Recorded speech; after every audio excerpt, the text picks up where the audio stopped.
خۆشەویستەمان لە چۆری یەکەمی بەرنامەکەماندام بابەتێکی گرنگ باز دەکەینەوەیە کە موسڵمانان هەمومان پێویستە پابند بین بۆ ڕێسا و یاسایانی کە خۆی باڵا دەستبووی جێبەجێ کردوین تا مافی هەموو لە یەکمان پارێزراوە بێت و پێغەمبەر عەزیزمان صلی الله علیه وسلم ئەوەی کە پێوەست بە ژیانمانەوە لە فرموودەکاندا بۆی ڕوونکردینەتەوە. ئەمە لەم تەورێماندا باز لەوە دەکەین کە موسڵمان دەبێت دوورکێتەوە لە ماڵی حرامجا هەر جۆرێک بێت کە تووشی دەبێت و دێتە ڕێگای. لە ئێستادا گۆڕانکاریە ئاتۆ بەسەر ئەو شتانەی کە ئێمە لەوانێت تووشمان بێت لە ماڵی حرام. ئێستا بەرتیل هاتووە، ڕیبا هاتووە، یاخود کۆمەڵشتی دیکە کە باسی لێوە دەکرێت بە جۆرە لە جۆرەکان. ئێمە لە ڕوانگەی قورآنی پیرۆز و فرموودەکانی پێغەمبەری عەزیزمان صلی الله علیه وسلم باز لەم بابەتە دەکەین. باز لەوەش دەکەین کە کەسێک ماڵی حرام بخوا چی بەسەر ژیانی دادێت و لەگەڵشیدا عیبادەت و پەرستشەکانی ئایا قبول دەبێت و گرنگترین ئەو شتانەی کە پێویست لەو ڕێسا و یاسایاندا ئێمە جێبەجێکەین دەبێت چی بێت بۆی کە بە جۆرە لە جۆرەکان ئەگەر لە ڕابردوودا بیرمان چوو بێتەوە لە بابەتی حرامی و لە بابەتی گەورەی ئەم تاوانە دووبارە ئەو شتانە ببیستینەوە کە نفسمان نوێ دەکاتەوە. گفتوگوی زیاتر دەکەین لەگەڵ میوانەکەمان بەڕێز دکتۆر مصلح ئیسماعیل، دکتۆرا لە ئابووری ئیسلامی کە بە شازێکی ڕاستەوخۆ لە سۆرانە و لە ستۆدیۆکانمان لە سۆران میوان دەبێت. کاک دکتۆر سڵاوی خوا لێبێ، سوپاس بۆم دەرفەتە بێمەت بەخشی. بسم الله الرحمن الرحیم. سڵاوی خوش لە ئێوە بێتن، زۆر سپاس بۆ ئەو میوانداریە، خوای گەورە پاداشت خێرتان داتەوە. زۆر سپاس. زۆر سپاس. دکتۆر بۆمان باسکەی تا چەند گرنگە موسڵمان چۆن لە زۆر ئەو شتانەی کە خۆی باڵادەست لێ حرام کردووە و پێغەمبەری عەزیزمان صلی الله علیه وسلم بۆی ڕوونکردینەوە کە فڵانەشت حرامە لێی دووربین، بە هەمان شێوەش ماڵی حرام پێویستە لێی دووربکەینەوە گەر بە مسقاڵێکیش بێت. بله. بسم الله الرحمن الرحيم. الحمد لله والصلاة والسلام على رسول الله وعلى آله وصحبه ومن والاه وبعد. پێشەچی زۆر سپاسدانەکەم، خۆی گەورە پاداشتی خێرتان داتەوە.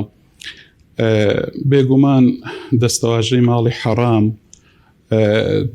ئەگەر جارێک پێناسەی ماڵی حرام بکەین، ماڵی حرام چییە کە پێویستە مرۆڤی مسلمان یعنی خۆی لێ بپارێزیتن. ماڵی حرام بریتینیە تەنها لەسەر یعنی پارە و نەقدی سەردەم، بەڵکو ئەوەی کە لە فقهی ئیسلامیدا پێناسە کراوە، پێناسەی ماڵ کراوە. ماڵ بریتیە لە هەموو ئەو شتانەی کە بەهایان هەیە و دەکرێتن کە مرۆڤ سوودیان لێوەربگرێتن یان خاوەنداریاتیان بکاتن. بە شێوەیەکی بەرفراوان ئەکرێ بڵێن مانەفراوانەکەی بریتیە لەوەی کە ماڵی حرام بریتیە لە هەموو ئەو دەستکەوتانەی کە بەرجەستان،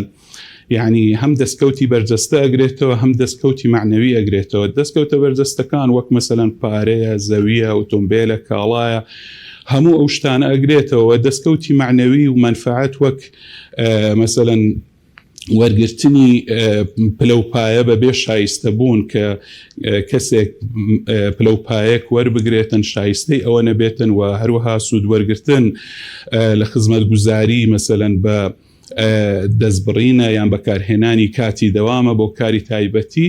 ئەوانە هەمویان بریتینە لە بڵێن ماڵی حرام. ئەوانە ماڵی حرام ئەگرێتەوە. بۆیە زانایان ئەڵێن هەر مافێک یان کەڵکێک کە بەڕێگەی ناشەرعی بێتە،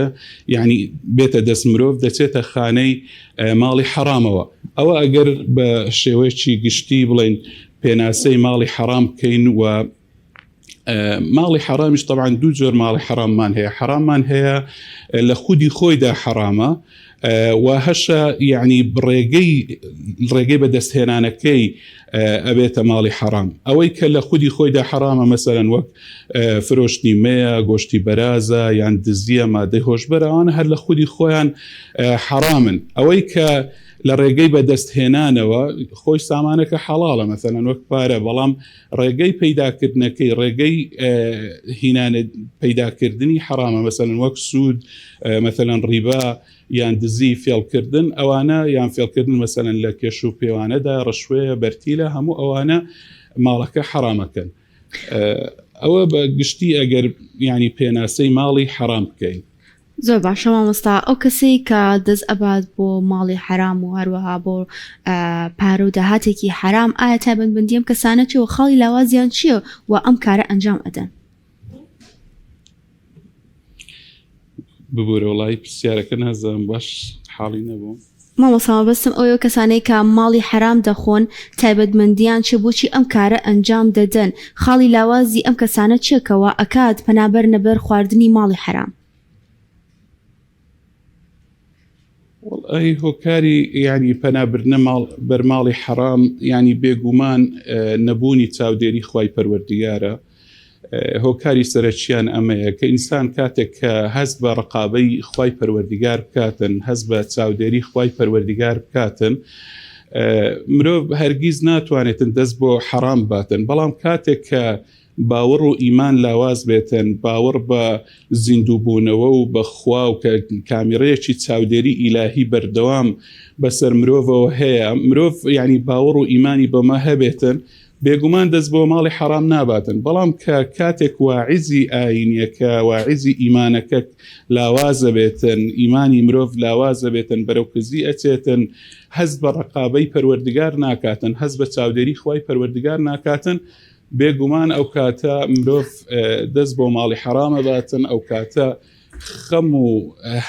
هەمووی ئەوە ئەبێتن کە بریتی بێتن لە پارە کۆکردنەوە بە هەر ڕێگایەک هەبیتن. بەڵام مرۆڤی مسلمان هەست بە چاودێری خوای پەروەردیگارە کاتن. بۆیە کاتێک کە مرۆڤی مسلمان لە هەر شوێنێک کە بێتن، کاتێک کە پلە و پۆستێکی ئەدرێتە دەست، کاتێک کە لە شوێنێک ینی هەر ئیشێک کارێک کە ئەدرێتە دەستی، هەست بەو چاودێری خوای پەروەردیگارە کاتن. بۆیە بە جوانترین شێوە کارەکانی خۆی ئەنجامەداتن، دەستی خۆی ئەپارێزێتن لە دەست ناباتن بۆ ماڵی حرام. ئەگەر چەندە ماڵی حرام لەبەر دەستی بێتن، دەستی بۆ درێژ ناکاتن. بۆیە هۆکارەکەی بەڕای من زیاتر ئەوەیە ینی هیچی تر نییە. مامۆستا ماڵی حرام تا چەند کاریگەری ئەبێتە سەر ژیانمان بە گشتی پەروەردەی منداڵ، لەسەر خێزان، لەسەر ئەو ماڵەی کە بە حرام دەستی کەوتووە، ئایا تا سەر ئەمێنێتەوە؟ بەڵێ وڵاهی طبعاً دەستبردن بۆ ماڵی حرام و پەیداکردنی ماڵی حرام بێگومان کاریگەریەکی زۆر زۆری لەسەر ژیانمان هەیە و بەرەکەت لە ژیانمانە نایەڵێ، کاریگەری لەسەر پەروەردەی منداڵەکانە بیتن. بێگومان یعنی ئیمامی غەزالی ئەفەرمێ هەر پەیداکردنی هەر پاروێکی حەڵاڵ عەفوان حرام کاتێک کە تو بە منداڵەکانت ئەدەی، یعنی منداڵ ئارامی لە ماڵەوە ناهێڵیتن، وا لە ماڵەوە ئەکاتن ینی پشێوی دروستە بێتن، وایان لێ ئەکاتن کە ئەو ماڵەوەکو گوتم بەرەکەتی تێدا ناهێڵێ و زۆرێک لە ماڵەکان ئەمڕۆ کە ئەبینی ئاژاوە کێشە و مەشاکری زۆری تێدایە، باوەڕ کە زۆری یعنی هۆکاری دەستبردنە بۆ ماڵی حرام. بەرەکەتیش یعنی ئەوەیە کە بەرەکەت بریتی نییە لە ژمارە، یعنی بەرەکەت زۆر جاران ڕاست لە کەسەکە مەسەلەن پارێکی زۆر لەوانەیە لە ڕێگای حرام بەدەست بێنیتن، بەڵام بەرەکەتی تێدا نامینی. بەرەکەت ئەوەیە کە سوودی لێوەرناگریتن، لەو یعنی کەڵکی نابێتن، سوودی پێناگەینیتن لەو ماڵێکە بەدەستی هێناوە. بۆیە کاتێک کە بەرەکەت نامینێتن، هەر ئەو ماڵی حرام لەوانێت تووشی ئافاتی زۆر گەورە بێتن، لەوانێت تووشی نەخۆشی زۆر گەورە بێتن. وەکو چۆن کوردەواری ئەڵێتن ماڵی با ئەڕواتن، جارێکی تر ئەو ماڵە یعنی ئەڕواتەوە لە دەستی نامێنێتن، کە بەرەکەت نەما لە ژیاندا، کە بەرەکەت نەما لە ماڵدا، یعنی ئیدی سوود و کەڵکێکی وای لێوەرناگریتن. بۆیە پەروەردەی منداڵەکان یعنی بەڕاستی کە یەکێک لە هۆکارەکان کە یعنی ئیسلام زۆر جەختی لەسەر ئەوە کردیتەوە کە بە تایبەتی باوکان دەبێ خۆیان بپارێزن یعنی لە بەدەستهێنانی ماڵی حرام. هەر پاروێک ئەگەر بێت و حرام بێتن پەیدای بکەن، بینن بۆ منداڵەکانیان بە ئەوە بزانن کە ئەو منداڵانە ئامادەیانەکەن بۆ ئاگەر، یعنی باوانە زانن کەوا لە هەژاریان ڕزگارەکەن بە بەدەستهێنانی ئەو پارو حرامە، بەڵکو بە پێچەوانەوە منداڵەکانی خۆیان ئامادە ئەکەن بۆ ئاگری دۆزە خوای گەورە پەنامان بداتن. بۆیە کاریگەری زۆری هەیە بێگومان لەسەر پەروەردەی منداڵەکان و پەروەردەی منداڵەکە وەکو گوتم بەرەو لاڕێی ئەڕۆن بە ماڵی حرام. زۆر باشە مامۆستا کەسێک کە دەست ئەبات بۆ ماڵی حرام و هەروەها مامەڵە و کڕین و فرۆشتنی حرام ئەمە سزاکەی چییە؟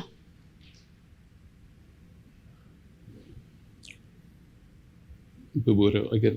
دووبارەکەی پرسیارەکە دۆڵاری زۆر باشە مامۆستاوتم ئەو کەسەی کە دەست ئەبات بۆ ماڵی حرام یاخود مامەڵە و کاری حرام ئایا سزاکەی چیە بێت؟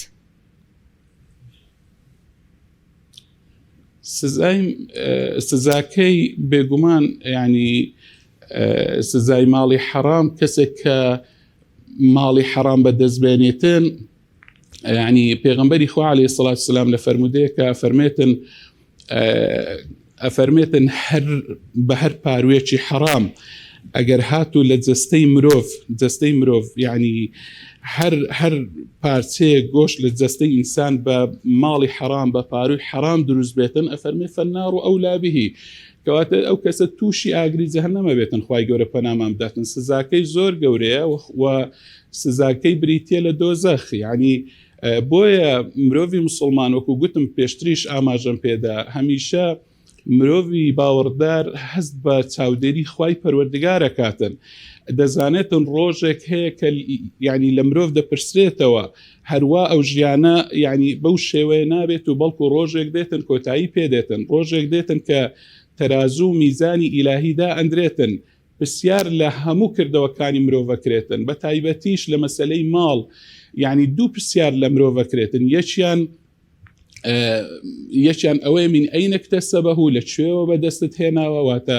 شێوازی بەدەستهێنانەکەی ئایا بە حەرام پەیدات کردووە بە ڕێگاکانی حەرام یان ڕێگاکانی حەڵاڵ پەیدات کردووە ماڵەکە دووەمیان وەفیمە ئەنفەقەه لە چیدا خەرجی کردووە کەواتە ئەگەر هەموو شتەکانی تر یەک پرسیار لە مرۆڤ بکرێتن بەڵام لە مەسەلەی ماڵدا دوو پرسیار لە مرۆڤ بکرێتن کەواتە بەڕاستی سزاکەی قورسە یعنی ئەبینی فەرمودەکانی پێغەمبەری خوا عەلەیهی سەڵات وسەلام و حتى ئاەتەکانی قورئانی پیرۆز یعنی زۆر مرۆڤی مسلمان یعنی هۆشداری بە مرۆڤ دەدەن کە خۆی بپارێزیتن لە ماڵی حرام دەست نەباتن بۆ ماڵی حرام هەر شتێک کە مافی ئەو نەبێتن وەکو لە پێناسەکەیدا باسمان کرد هەر شتێک کە یعنی ناشەرعی بێتن لە منفعەتە یاخود دەستکەوتی بەرجەستەیە خۆی بپارێزیتن تەنها بە ڕێگا حەڵاڵەکان نەبێتن بێگومان مامۆستا پێغەمبەری عەزیزمان صلی الله علیه وسلم لە فەرمودەیەکدا دەفەرمێت ڕۆژێک دێت بەسەر ئومەتەکەم سنووری حەڵاڵ و حەرام جیا ناکاتەوە پێت وایە ئێستا من لەم سەردەمەی مسلمان با بڵێن بەجۆ لە جۆرەکان شەرعانێک دەکات بۆ شتێک کە حەرام بێ بۆ خۆی بۆی کە ئیشەکەی بڕۆیە خۆت ئەو قازانجێ کە هەیەی بەدەستی بێنێ جاری وایە لە ڕیبایە لە بەرتیلە ئەم جۆرەشتانە ممکنە ڕوئێن وڵا بەداخەوە ینی بەداخەوە زۆربەی زۆری مسلمانی ئەمڕۆ بەڕاستی لە مەسلەی بەدەستهێنانی پارەدا پرسیاری حەڵاڵ و حەرام ناکاتن بەداخەوە وەکو فەرمودەی کە جەنابەت باست کرد کە یعنی بەڕاستی زۆرێک لە زانایان وەکو شێخ ئەلبانیش دەفەرمێتن ئێمە یعنی لەو سەردەمە بەڕاستی یعنی تێکەوتوین گەیشتوینەتە ئەو سەردەمە یعنی خەڵک دەبینی زۆر بە کەمی پرسیار لە مەسلەی پارەدا زۆر بە کەمی ناڵم یعنی هەموو خەڵکی مسلمان و ملتەزیم و پابندیش هەیە بەڵام زۆرینەی پرسیار لە مەسلەی حەڵاڵ و حەرام ناکاتن پرسیار لەوە ناکاتن کە شێوازەکانی بەکارهێنا بە تایبەتیش سەردەمی ئەمڕۆمان یعنی باوەڕ کە ڕێگاکانی بەدەستهێنانی پارە یعنی ئەوەندە حەرامی تێکەوتووە یعنی بەداخەوە خەڵک خۆی ناپارێزیتن یعنی بە تایبەتیش ئەوەی ئێستا کە لە ڕێگای مەسەلەن کڕین و فرۆشتنی زۆربەی کە لە ڕێی ئۆنلاین و ئەوانەوە تەماشاکەی زۆری یعنی حرامێکی زۆری تێکەوتووە کە بەداخەوە یعنی ئەوە ئەنجامەکەی زۆر خراپە بێتن و کۆمەلگاش بێگومان مەسلەی حرام متمانە لە نێوان تاکەکانی کۆمەلگا ناهێڵیتن شڵەژان ڕوو ئەداتن لە ناو ئەو کۆمەلگایەدا و وەکو گوتم یعنی بەداخەوە بەڵێ ئەمڕۆ زۆربەی تێکەوتوینە و ئەنجامەکەشی ئەنجامێکی باش نییە خوای گەورە پەناماندات تا چەند گرنگە کە کەسێک مامەڵەیەکی ناڕوون یاخود سەرچاوەیەکی ناڕوون دێتە بەردەمی خۆی لێ دوور بخاتەوە و بیر لەو قازانجە نەکاتەوە کە دەستی دەکەوێت و لەو ئابوووریە نەکاتەوە کە بە ڕێژێکی زۆر دەکرێت لە داهاتوودا دەستی بکەوێت تا چنە گرنگە کە مسلمانان بیر لەوە بکەنەوە کە شتەکە ناڕوونە و لەوانەیە حرامی تێبکەوێت و خوانی لێ بە دوور بگرن.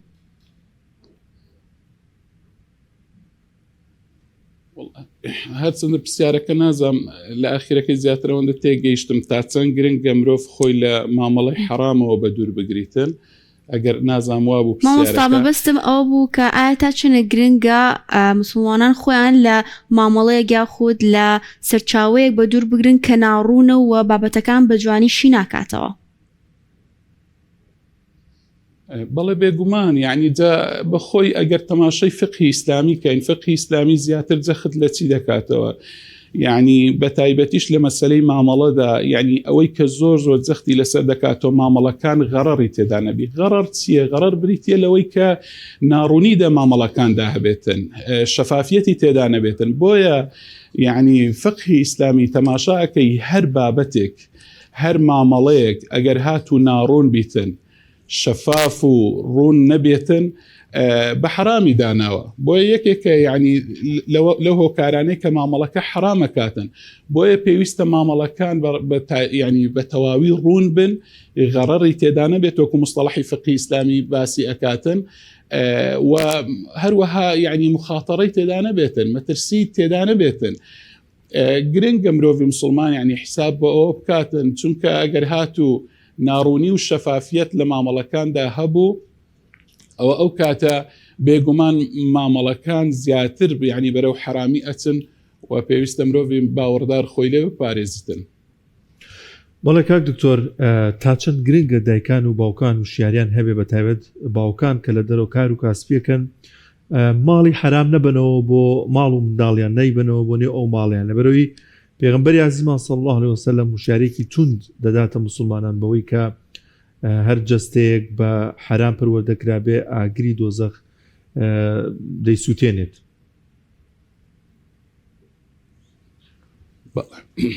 پێشتریش ینی ئاماژم بەوەدا کە بەڕاستی یعنی هەر پارچەیەک لە لەشی مرۆڤ بە حرام پەروەردە بێتن ئاگر یعنی ئاگری دۆزەخ ئەولاترە بەو پارچە گۆشتەیە لە جەستەی مرۆڤ. بۆیە یعنی وەکو گوتم لایەنی پەروەردەیەوە گرنگە کە ئەوە هوشداریەکی زۆر زۆر یعنی توندە کە پێغەمبەری خوا عەلەیهی سەڵات وسەلام بە تایبەتی بە باوکانی ئەداتن بە یعنی بە تایبەتی ئەوەی کە پارەکۆ ئەکاتەوە بۆ ماڵ گرنگە ئاگای لەوە بێتن ئەو سەرچاوە داراییانەی کە ینی پارەی لێ بەدەست دێنێتن گرنگە کە تەماشای ئەوە بکاتن کە ئایا ئەو سەرچاوەیە حەڵاڵە یان حرامە چونکە ئەگەر بە حرام پەیدای بکاتن ئەوکو پێغەمبەری خوا عەلەیهی سەڵات وسەلام ئەفەرمێتن هەر پارچەیەک لە جەستەی ئینسان کە بە حرام پەروەردە بوو ئەوە تووشی ئاگری دۆزەخە بێتن. بەڵێ گرنگە و زەڕورە مرۆڤی باوەڕدار یعنی ڕەچاوی ئەوە بکاتن و خۆی بپارێزی هەر خۆی و ماڵ و منداڵیشی ئەگەر نا با ئەوە بزانیتن تەنها لە هەژاری ڕزگاریان ناکاتن بەڵکو ئامادەکاریانە کە ئامادەی ئەو منداڵانە ئەکاتن خی گەورە پەنامانداتن بۆ ئاگری دۆزەخ. زۆر باشە بۆ ئەوەی کە دوور بین لە ماڵی حرام و هەروەها لە مامەڵە و لە ئیشوکاری حرام پێویستە ئێمە چی بکەین؟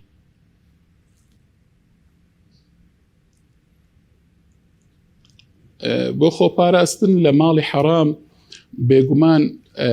مرۆڤی باوەڕدار دەبێت تەماشە بکاتن یعنی ئەگەر بمانەوێتن بزانین داخوا ئەو مامەڵەی کە ئەیکەین حرامە یان حرام نییە سەرەتا پێویستە بزانین ئەو ئیشەی کە ئەیکەین بەرامبەر خزمەت گوزاریە یان نا. یعنی بە تایبەتیش گەنجان بازرگانان کاتێک کە مامەڵەیەکەکەن بۆ ئەوەی کە حەڵاڵ و حرام لە یەکتری جیا بکەنەوە هەر مامەڵەیەک کە ئەیکەی ئەگەر لە بەرامبەریدا کارێک هەیە کارکردن بەرامبەری هەیە خزمەت گوزاریەک هەیە یاخود مەترسیەک هەیە لە بەرامبەر ئەو پارەدا کە تۆ وەریەگری ئەوە حەڵاڵە. بەڵام ئەگەر هاتوو هیچ کارێک نەبوو هیچ مەترسی و مخاطرەیەک نەبوو کە بەرامبەری ئەوە تۆ ئیشێکەکەی کە مەترسی تێدا بەرامبەر ئەوە مخاطرەکە پارە وەرەگری یان خزمەتگوزاریەک نەبوو پێویستە بەڕاستی مرۆڤی باوەڕدار خۆی لەو مامەڵانە بپارێزیتن چونکە ئەو مامەڵانە یعنی سەدانەوەتیان زیاتر بەڕاستی حرامن و یعنی مرۆڤی باوەڕدار تووشی حرامخۆری ئەکەن وەکو ئەو مامەڵانەی بەڕاستی ئەوڕۆکە دەبینی زۆرێک لە مامەڵەکان بەبێ ماندووبوون هیچ ماندوو دەبینی کابرا نە بەرامبەری ماندوو بووە نە هیچ خزمەتگوزاریەک هەیە نە هیچ مەترسیەک هەیە یعنی پارێکی خەیاڵی بەرامبەری بەدەست دێنێتن ئەمانە زۆریان ڕێگاکانیان حرامن بۆ نمونەگەر تەماشاکەن مامەڵی فۆڕێکس کە ئەمڕۆ زۆرێک لە گەنجان تووشی بوونەوە و یعنی ئەو مامەڵی ئەەکەن یعنی فەرموو لە بەرامبەریدا چی هەیە یعنی نەکارێکە نە خزمەتگوزاریەکە و هەروەها ئەوە غەڕەڕ و وەکو دەڵێن جەهالەت و نەزانینێکی زۆری تێدا ناڕوونی و ناشەفافیەتێکی زۆر لەو جۆرە مامەڵانەدایە بۆیە پێویستە وەکو گوتم یعنی بەو سێ خاڵانە مرۆڤی باوەڕدار مەسەلەی ماڵی حرام و ماڵی حەڵال زیاتر لێک جیا بکاتەوە و خۆیان لێ بپارێزیتن. کاک دکتۆر لەسەر قبولبوونی عیبادەت و پەرشەکان لەسەر دوعاکان بە تایبەتی تر باس لەوە دەکرێت کە بوونی ماڵی حرام دەبێتەوەی گیرانەبوونی دوعا و پارانەوەکان. بەڵێ والله کاریگەر طبعا ماڵی حرام کاریگەری زۆری هەیە لەسەر پەرشەکانی مرۆڤ بەگشتی يعني ئەگەر تەماشای و فەرمودەی پێغەمبەرکەن عەلەیهی سەڵات وسەلام ئەو کەسەی کە پێغەمبەری خوا صلی الله علیه وسلم باسی دەکاتن دەفەرمێتن ومطعمه حرام وملبسه حرام وغذي بالحرام فأنا يستجاب له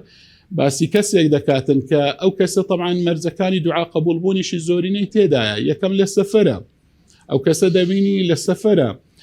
تۆزاوی بووە ماندووە دەستەکانی بەرز کردوونەتەوە بۆ خوای پەروەردگار بەڵام خوای پەروەردگار دوعاکانی قبول ناکاتن بۆ دوعای قبول ناکات لەبەر ئەوەی کە لێرە بربەستە لە بینی قبولبوونی دوعای ئەو لە بینی دوعاکەیدا بریتە لەوەی کە جەستەی بە حرام پەروەردە بووە خواردنەکەی پێغەمبەری خوا عەلەیهی سەڵات وسەلام دەفەرمێتن مطعمه حرام دەفەرمێت خواردنەکەی حرامە جلوبەرگەکانی حرامە و بە حرام جەستەی پەروەردە بووە ئیتر پێغەمبەری خوا عەلەیهی سەڵات وسەلام فەرمێت چۆن دوعاکانی قبوڵە بن ئیدی ئەو کەسەی کە یعنی دەست بۆ ماڵی حرامە باتن ئەوە هەر سەرەتا فەرمانی خوای پەروەردگاری ڕەت کردوتەوە کاتێک کە فەرمانی خوا ڕەتەکاتەوە ئەی چۆن داوا لە خوای پەروەردگارە کاتن کە خوای پەروەردگار دوعاکانی قبول کات کەواتە هەر بە خۆی هەوڵی داوە بربەستێکی دروست کردووە لە نێوان خۆی و لە نێوان خوای پەروەردگاردا لە نێوان دوعاکانی و لە بینی قبولبوونی دوعاکاندا بۆیە گرنگە یعنی وەکو گوتم مرۆڤی مسلمان ڕەچاوی ئەوە بکاتن ئەگەرنا بەڕاستی کاریگەری زۆری هەیە و نەک هەر دوعا بەڵکو هەموو پەرشتەکانی تریش بۆ نمونە حەجکردن بە ماڵی حرام يعني وەکو ئیمامی ئەحمەد ڕەزا و ڕەحمەتی خوای گەورەی لەسەر بێتن دەفەرمێتن ئەو کەسە بەردەوام يعني کاتێک کە بە ماڵی حرام حەجەکاتن وەکو ئەوەیە کە بەردەوام لەناو گوناهدا بێتن بۆیە يعني بەڕاستی ماڵی حرام بربەستێکی گەورەیە لە نێوان قبولبوونی پەرستشەکاندا و بە تایبەتی وەکو گوتم دوعا و هەروەها لە بینی ئەو مرۆڤ و لە بینی خوای پەروەردگاردا بۆی مرۆڤ پێویستە یعنی مەسەلەی خواردنی حرام بەڕاستی شتێکی ئاسان نییە کە ینی بەداخەوە وەکو دەڵم کە زۆرینەی زۆری ینی ئەم خەڵکی ئەمڕۆ کە حسابی بۆ ناکاتن کە تێی کەوتووە بەڕاستی بەڵام موسیبەتێکی زۆر گەورەیە هەم بۆ دنیامان ئەو شڵەژانەی کە ئەمڕۆ دەیبینی کە ئەمڕۆ ینی وڵات تووشی ئەو بارودۆخە نالەبارە ینی وڵات تووشی شڵەژانێک بووە ینی بارودۆخ لەمڕۆ سەختتر و قورستر پەیدا نەبووە هەمووی هۆکارەکەی ئەگەر تەماشاکەی بۆچی دەگەڕێتەوە زۆربەی زۆری خواردنی حرامە دەست بەسەرداگرتنی ماڵی خەڵکە بۆیە ینی ئەگەر وەکو پێشتر پێناسەی ماڵی حرامم کرد هەر بریتی نییە لە پارە یعنی شایستە نەبوونی پلە و پایە کاتێک کە کەسێک لە پلە و پۆستێکدا ئەو پلە و پۆستە کە شایستە نییە بەو و دەستی بەسەرداگرتووە و بێگومان دەبینی زەرەر و زیانێکی زۆر ئەو کەسە بە کۆمەلگا دەگەینیتن کۆمەلگا تووشی ماڵ وێرانی دەکاتن بۆیە بەڕاستی زەرەر و زیانەکانی ماڵی حرام ئاسان نین یعنی زۆر گەورن و کاریگەریەکانی زۆر گەورن لەسەر کۆمەلگا کاریگەری وا لە کۆمەلگا دەکاتن کۆمەلگا بەرەو نەهامەتی بەرەو سەختی ژیان بەرەو ناڕحەتی دەباتن. بەڵێ سپاس بۆ دکتۆر مسلح ئیسماعیل دکتۆرە لە ئابووری ئیسلامی کە لە ستودیۆکانمان لە سۆرانە و ڕاستەخۆ لەگەڵمانە بۆی سپاس بۆ زانیاریەکانت.